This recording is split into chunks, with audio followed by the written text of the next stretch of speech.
Hi friends, welcome to my channel Sundari Creatives. நம்ம இந்த வீடியோல நம்ம ஃப்ரண்ட் பார்ட் எப்படி கட் பண்ணனும்னு பார்க்கலாம். இதுக்கு வந்து நம்ம பேக் பார்ட்டை கட் பண்ணியிருக்கோம் பாத்தீங்களா, அது அப்படியே நான் திருப்பி போட்டுருக்கேன். நீங்க இப்படியே வச்சு கூட கட் பண்ணலாம். இது நேர் கட்டிங் தான், கிராஸ் கட்டிங் இல்ல. நேர் கட்டிங் ப்ளவுஸ். இத வந்து நீங்க ஏற்கனவே நம்ம ஷோல்டரும் நெக் வெட்டியிருப்போம் பாத்தீங்களா, அதுக்கு கீழ உங்களுக்கு தெரியுதுக்காக நான் 1/4 இன்ச் இறக்கமா வச்சிருக்கேன். சைடுல ஒரு 1/4 இன்ச் கேப் விட்டுருக்கேன். கேப் விட்டுட்டு நான் கட் பண்ணி மார்க் பண்றேன். இதுல வந்து நம்மளுடைய பேக் பார்ட்டை வச்சு நம்ம என்னெல்லாம் மார்க் பண்ணலாம்னா நம்மளுடைய நெக் வித்து, ஷோல்டர் வித்து, அடுத்து ஆர்ம் ஹோல் இது எல்லாமே நம்ம மார்க் பண்ணிக்கலாம். இப்படி மார்க் பண்ணி ஃபர்ஸ்ட் எடுத்துக்கோங்க.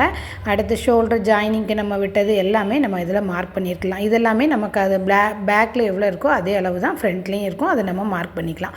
இப்போ மார்க் பண்ணிவிட்டு அதை அப்படியே நீங்கள் எடுத்துருங்க. அவ்வளோதான். நம்ம பேக் பார்ட்லேருந்து நம்ம ஃப்ரண்ட்டுக்கு நம்ம வந்து எடுத்து வைப்போம். இப்போ இதை ஒரு ஸ்கேல் வச்சு நம்ம லைன் போட்டுக்கலாம்.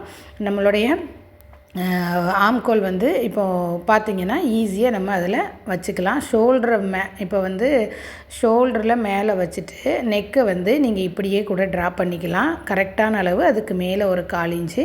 இந்த மாதிரி அந்த ஷேப் உங்களுக்கு கரெக்டாக வரணும்னா இந்த மாதிரி அந்த நெக் அப்படியே வச்சுட்டு கூட நீங்கள் ஜாயின் பண்ணிக்கலாம். டாட்டாக ஃபஸ்ட்டு வைங்க. அதுக்கப்புறம் அதை ஃபுல்லாக அப்படியே கனெக்ட் பண்ணிக்கோங்க. ஓகேவா? நம்ம முன்னாடி ஒரு 1/4 இன்ச்சு எக்ஸ்ட்ரா விட்டுருக்கோம். அந்த லைனை நீங்கள் மார்க் பண்ணி வச்சுட்டு அதுலேருந்து நெக் வித்தை கண்டுபிடிச்சிக்கோங்க. உங்களுக்கு அது டவுட் இருந்தால் அதில் எவ்வளோ நெக் வித்து இருக்கோ அதை அப்படியே பண்ணிக்கோங்க. இப்போ வந்து ஆம்கோலுக்கு நம்ம ஒரு எல் ஷேப்பு போட்டுக்கலாம். போட்டுட்டு அதுலேயும் பார்த்திங்கன்னா கொஞ்சம் 1/4 இன்ச்சு உள்ளே வர்ற மாதிரி கொடுத்து நம்ம குடஞ்சி கட் பண்ணணும். அதுக்கப்புறம் பார்த்திங்கன்னா எல்லாமே நம்ம ஷோல்டர் அளவு எல்லாமே நம்ம மார்க் பண்ணியாச்சு. நெக்ஸ்ட்டு வந்து முக்கியமாக நம்ம டாட் வந்து மார்க் பண்ணணும். இப்போ எப்படின்னு பாருங்கள். கீழே நம்ம 1/4 இன்ச்சு விட்டுருக்கோம்ல, அதை அப்படியே ஒரு லைன் போட்டு விட்டுருங்க. விட்டுட்டு இப்போது நம்ம எப்போ அளவு எடுத்தாலும் இந்த ஹூக் பார்ட்டோட அளவு தான் நம்ம எடுக்கணும்.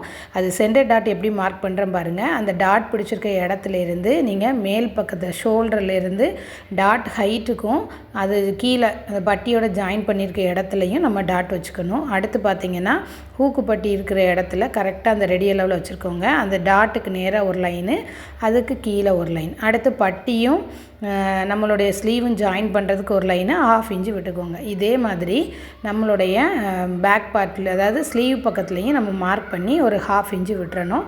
இது இப்படியே டாட் போட்டு லைன் போடலாம். நெக்ஸ்ட்டு நம்ம டாட் எவ்வளோ ஹைட் பார்க்கணுங்க நாளைக்கு பார்க்கலாம். தேங்க்யூ.